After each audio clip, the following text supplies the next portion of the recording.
Oi, pessoal! Hoje nós vamos falar sobre o livro Tarde de Olavo Bilac, que é um livro de poesias, um livro de sonetos, na verdade. Temos aqui forma fixa e trata-se de uma publicação póstuma. Ele foi publicado um ano depois da morte de Olavo Bilac, em 1919. Como qualquer livro de vestibular, vou trabalhar bem detalhadamente com vocês. Antes, peço a você para se inscrever aqui no canal e acompanhar a análise das outras obras de leitura obrigatória aqui no Leitura por Amor.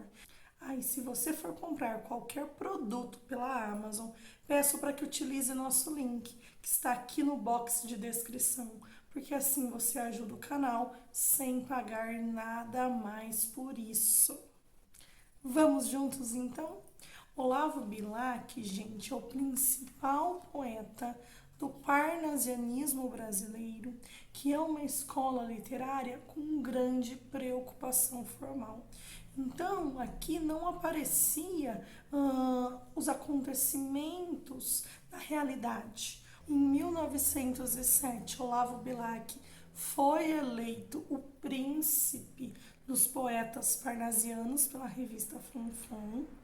E, de fato, ele era muito lido. Ele era o poeta da moda, assim, todo mundo lia Olavo Bilac no final do século XIX e no começo do século XX. É o período que a gente chama de Belle Époque, época de ouro aqui no Brasil, baseada na Belle Époque francesa. Era muito comum e era assim muito moda imitar os gostos e tudo que era feito lá na França. O Olavo Bilac não era só poeta, ele também era jornalista, cronista, também escreveu contos, inclusive ele escreveu o hino da bandeira nacional. Então, olha, gente, que grande produção. Ele estava, assim, envolvido em questões políticas e cívicas.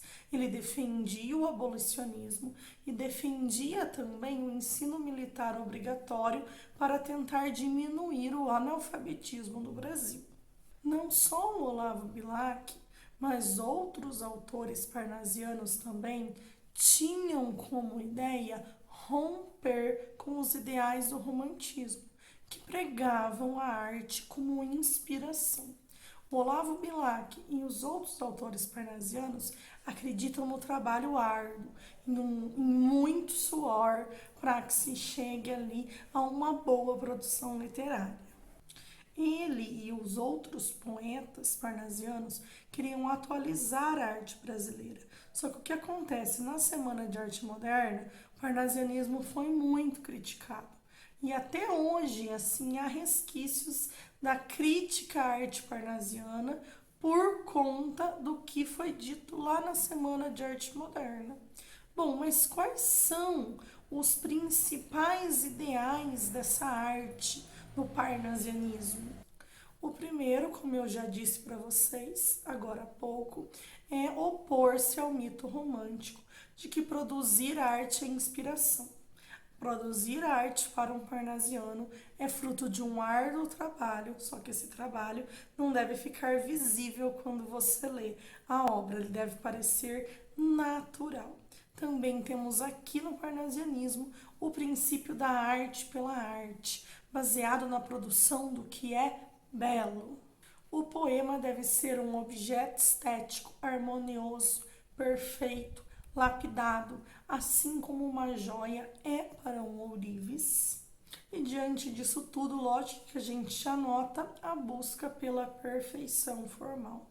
Então, nós vamos ter poemas metrificados, então, ao mesmo número de sílabas métricas em cada poema. Há uma predileção pela forma fixa, principalmente o soneto. Tarde é um livro de sonetos. Então, o que é um soneto, né? São poemas de 4 estrofes, 2 de 4, 2 quartetos e 2 tercetos. O vocabulário é raro, é difícil, é um vocabulário mais elaborado. E nós temos também muitas rimas ricas. Não é só rima rica que tem, também tem rima pobre. Mas há um apego à rima rica que é a rima entre palavras de classes gramaticais diferentes. Quando a gente for ler alguns poemas, eu chamo a atenção de vocês para isso, tá bom? Isso, gente, o parnasianismo como um todo. E o Tarde do Olavo Bilac, vamos falar especificamente sobre esse livro? Bom, trata-se de um livro de sonetos. Nós temos aproximadamente 100 aqui dentro. Como eu disse para vocês, trata-se de uma publicação póstuma, então 1 ano depois da morte dele. E aqui nós teremos um tom reflexivo e nostálgico, bem relacionado ao fim da vida, ao término da vida, alguém que já está perto da morte, alguém que já está mais velho. Então, bem assim, ao final da vida do poeta. Vai ter preocupação com esse sentido da vida, então. Para que serve a vida? Quais são os temas que aparecem aqui dentro? Pátria, exaltação do trabalho, existência humana, beleza física da mulher, progresso, acontecimentos da história brasileira, amor também. E com relação à métrica, nós teremos ou versos decassílabos, que são versos com 10 sílabas métricas, ou versos dodecassílabos, que também são chamados de alexandrinos, que são os de 12 sílabas métricas. Então, os sonetos são metrificados e são rimados. O livro se abre com uma epígrafe do Dante Alighieri, e ali, gente, que aparece realmente em italiano, não aparece a tradução aqui pra gente no início, já é só o trecho em italiano. E o que Dante disse, o que foi dito, por que a escolha dessa epígrafe aqui por Olavo Bilac? A epígrafe diz que a existência, assim como o arco, tem um movimento de subida e um movimento de descida, assim como a vida. E o livro Tarde trataria desse movimento de descida da vida, ou seja, do fim da vida. Comecemos pela leitura, então, né? É importante que a gente leia alguns poemas, lógico que nós não vamos ler todos, afinal de contas nós temos em torno de 100 aqui, mas vamos ler alguns para que vocês tenham uma melhor ideia do que acontece aqui dentro. O poema que abre o livro se intitula Hino à Tarde. É um soneto, como eu falei, né? Vou deixar na tela o soneto para vocês. São 4 estrofes, observem. As 2 primeiras com 4 versos, as 2 últimas com 3 versos. Após a leitura, a gente observa o esquema de rimas, tá bom? E observa também a metrificação dos versos. Glória, jovem do sol, no berço de ouro em chamas. Alva, Natal da luz, primavera do dia. Não te amo, nem a ti, canícula bravia, que a ti mesma te instruis no fogo que derramas. Amo-te, hora hesitante em que se preludia o adágio vesperal, tumba que te recamas, de luto e de esplendor, de crepes e auriflamas, moribunda que ris sobre a própria agonia. Amo-te, ó tarde triste, ó tarde augusta, que entre os primeiros clarões das estrelas no ventre, sob os véus do mistério e da sombra orvalhada, trazes a palpitar como um fruto do outono, a noite, alma nutriz da volúpia e do sono, perpetuação da vida e iniciação do nada. Gente, então vocês estão vendo a tarde, né? Sendo glorificada aqui. Aquele finzinho do dia, a hora final aí do dia, próximo ao fim do dia, sendo glorificada. E ela indica o quê? Um ser humano maduro. Indica aí a proximidade do fim da vida. Observem o vocabulário raro.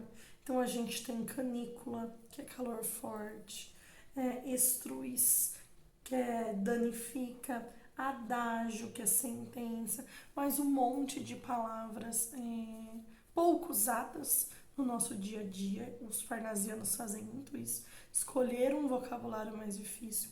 Então você acaba precisando sim consultar o dicionário para entender o que o poema está sendo dito. A gente tem 12 sílabas métricas. Lembrem-se de que a gente conta até a última sílaba forte do verso. Vogal, consoante separa, quando se trata de fim de sílaba. Consoante, consoante também. Consoante, vogal também. É vogal com vogal que você analisa se as sílabas vão estar juntos ou não. Aqui nós temos versos alexandrinos, então olha lá.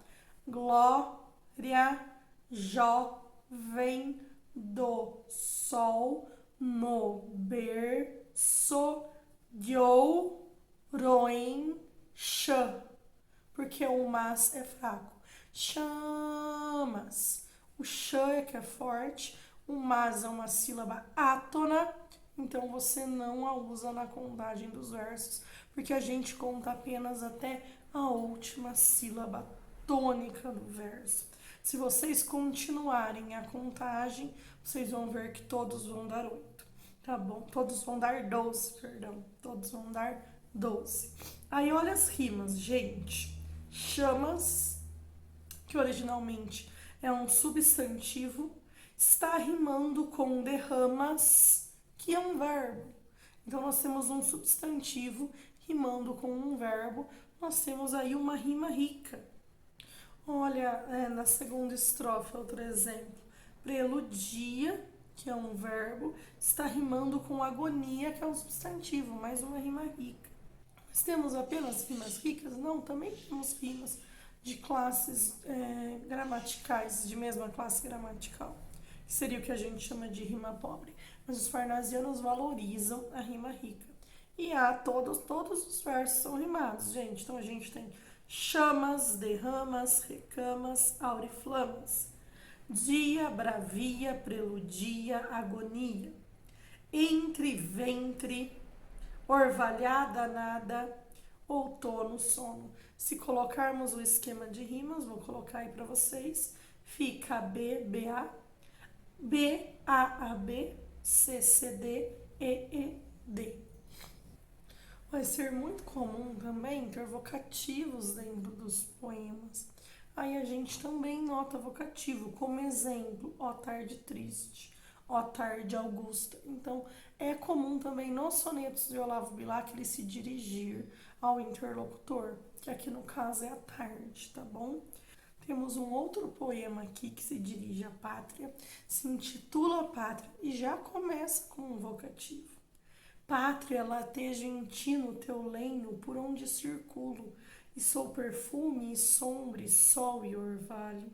Em seiva ao teu clamor a minha voz responde, e subo do teu cerne ao céu de galho em galho, dos teus líquens, dos teus cipós, da tua fronde, do ninho que gorjeia em teu doce agasalho, do fruto a madurar que em teu seio se esconde. De ti rependem luz e em cânticos me espalho. Vivo, choro em teu pranto, em teus dias felizes, no alto como uma flor em ti, pompeio e exulto. E eu, morto, sendo tu cheia de cicatrizes, tu golpeada e insultada, eu tremerei sepulto. E os meus ossos no chão, como as tuas raízes, se estorcerão de dor, sofrendo o golpe e o insulto. Então a pátria é um vocativo e ela é elogiada ao decorrer do soneto. A gente vai notando aqui, a gente vai percebendo que o eu lírico vai se fundindo com os elementos da natureza. E é assim que o que atinge a pátria também atinge a voz ali que fala dentro do poema, também atinge o eu lírico, também atinge o eu poético. Um outro poema, Língua Portuguesa. Gente, esse é um dos poemas mais famosos do Olavo Bilac. Então, o título é o Língua Portuguesa. E ele já começa com uma perífrase que também, ao mesmo tempo, é um vocativo, que ele diz última flor do lácio, fazendo referência à língua portuguesa. O que acontece, gente? Essa última flor do lácio também pode ser uma metáfora que se refere ao fato de que o português foi a última língua ali surgida na região do Lácio, que era a região da Itália. Era a região onde inicialmente se falava latim. Como foi a última língua neolatina formada, a gente tem última flor do Lácio.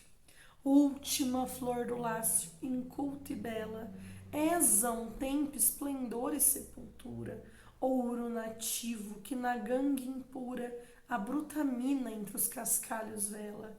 Amo-te assim, desconhecida e obscura, tuba de alto canglor, lira singela, que tens o tron e o silvo da procela, e o arrolo da saudade e da ternura.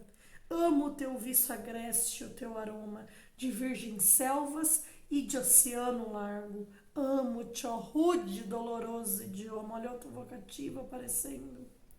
Em que da voz materna ouvi, meu filho, e em que Camões chorou no exílio amargo, o gênio sem ventura e o amor sem brilho. Então a língua portuguesa é ao mesmo tempo rude e suave. Exalta-se a língua portuguesa atravessando o oceano. Há referência a Camões, que é um dos maiores poetas em língua portuguesa também. Então aqui nós temos a exaltação patriótica da língua portuguesa. Aí, só para comentar, um pouco depois, Olavo Bilac coloca um trechinho da companhia, da crônica da Companhia de Jesus no estado do Brasil, em que traz uma série de lendas populares, e aí ele coloca pra gente 4 sonetos, gente. Na verdade, 5 sonetos, os monstros, os goiáses, os matuiús, os curinqueãs e as amazonas, em que ele vai mostrar ali em versos decassílabos os monstros se referindo aos adversários que atacaram o Olavo Bilac, principalmente quando ele defendeu o ensino militar obrigatório. Aí quero muito ler com vocês outro poema muito famoso dele, que é Um Poeta. Longe do estéril turbilhão da rua, Beneditino escreve. No aconchego do claustro, na paciência e no sossego, trabalhe, teme, lime, sofre sua. Gente, aqui nós teremos o Beneditino escrevendo, distante do turbilhão da rua, distante de todos os acontecimentos do mundo. Aqui seria o poeta numa torre de marfim. A teoria do poeta na torre de marfim, que ele deve escrever longe do que acontece no mundo. Não é para trazer o que acontece no mundo no poema parnasiano. E é isso que é muito criticado no parnasianismo. Isso que o modernismo criticou demais é a retomada do lema da arte pela arte. Olha, trabalhe, teme, lime, sofre sua. O poeta vai lapidar o poema, vai suar em cima do poema. É uma arte produzida com base no trabalho, com base no suor, mas que na forma se disfarça o emprego do esforço e a trama viva se construa de tal modo que a imagem fique nua, rica, mas sóbria, como um templo grego. Olha, então a produção do poeta é árdua, mas quem lê não deve perceber que ele trabalhou muito em cima daquilo. O resultado final não deve mostrar o seu suor. E olha a comparação aqui, que a imagem fique rica, mas sóbria, como um templo grego. Não se mostre na fábrica o suplício do mestre, e natural o efeito agrade, sem lembrar os andaimes do edifício. Aqui também acho chamar atenção para a quebra de sintagma. Então, o suplício do mestre está na linha de baixo. Isso é quebra de sintagma. O nome disso é enjambemã. Porque a beleza, gêmea da verdade, a arte pura, inimiga do artifício, é a força e a graça da simplicidade. Então o poeta deve escrever longe dos acontecimentos do mundo, dedicar-se ao poema, trabalhar em cima dele, mas que o trabalho dele não fique evidente, o suor dele não fique evidente, tudo pareça de modo natural. Há uma outra poesia aqui chamada Fogo Fato, em que ele vai dirigir-se aos cabelos brancos. Cabelos brancos, dai-me enfim a calma esta tortura de homem e de artista. Desdém pelo que encerra minha palma e ambição pelo mais que não exista. Então, gente, ao dirigir-se aos cabelos brancos, inicialmente ele parece um pouquinho angustiado, né? Diante de tudo que ele não realizou. Apesar de ter aqui um sentimento, não há sentimentalismo. Há uma certa melancolia, mas não há exageros sentimentais. Isso é importante também. O formalismo, a arte pela arte, é levada tão a sério que acaba evitando que o lirismo se transforme em sentimentalismo. Há intertextualidade aqui no livro, gente. Então, por exemplo, alguns poemas são baseados na tragédia grega Édipo Rei, de Sófocles, e ele reconta o que aconteceu lá na tragédia de forma poética. Então, nós temos Édipo I, a Pite, a Esfinge, Jocasta e Antígona, em que ele vai relatar o que houve lá na tragédia grega Édipo Rei, que Édipo é aquele que mata o seu pai e se casa com sua mãe e tem 4 filhos com ela, se torna rei de Tebas, adivinha o enigma da esfinge, tudo isso, lógico, sem saber que ele estava matando seu pai e se casando com sua mãe. Como a gente também tem aqui no poema, não apenas intertextualidade, mas intratextualidade também. O poema Abstração é um exemplo disso, em que ele vai fazer referência ao próprio poema do Bilac, Ouvir Estrelas. Então, olha lá, há no espaço milhões de estrelas carinhosas ao alcance do teu olhar, mas conjecturas aquelas que não vês, ígneas, ignotas rosas, viçando na mais longe altura das alturas. E ele vai continuando. O que acontece aqui, gente? Nesse poema, ele vai comparar a beleza das estrelas inatingíveis com as mulheres do sonho dele. Aqui a gente tem tristeza, a gente tem solidão, mas para vocês sentirem, né, que tem intertextualidade no livro, como tem intratextualidade também. Um outro poema, Frutidouro, ao que tudo indica, Frutidouro é um neologismo entre fruto e maduro. E ele diz o seguinte pra gente, aqui ele vai falar sobre a vida, né? Que ele realmente viveu. Fruto depois de ser semente, humilde flor, na alta árvore nutriz da vida amadureço. Gozei, sofri, vivi. Tenho no mesmo apreço o que o gozo me deu e o que me deu a dor.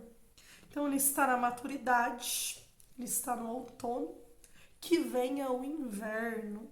E ele bendiz a morte, gente. Ele diz que não tem medo da morte e que espera pelo seu apelo. E em outro poema ele vai comparar as diferentes fases da vida, as diferentes estações do ano, e ele finaliza o livro com Sinfonia, em que ele vai comparar agora os diferentes períodos da vida a momentos musicais. Meu coração, na incerta adolescência outrora, delirava e sorria aos raios matutinos, num prelúdio incolor como o alegro da aurora, em cistros e clarins, em pífanos e sinos. Então, nessa primeira estrofe, ele vai falar sobre a música na adolescência, depois, na segunda, sobre a música na vida adulta, na terceira, sobre a maturidade, e ele termina com a música da morte.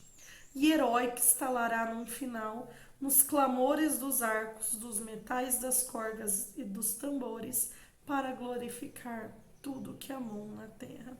A música da morte, então, é heróica, e é com a música da morte que ele finaliza o Tarte. Gente, foi uma amostra para vocês sentirem um pouquinho como é essa obra. Leiam com o dicionário do lado, porque realmente tem aqui muito vocabulário diferente do que a gente usa no nosso dia a dia. Já se inscreva no canal, compartilhe com todo mundo aí que você gosta, porque assim você me ajuda e compartilha conhecimento. Espero que tenham gostado. Beijos e até a próxima. Tchau!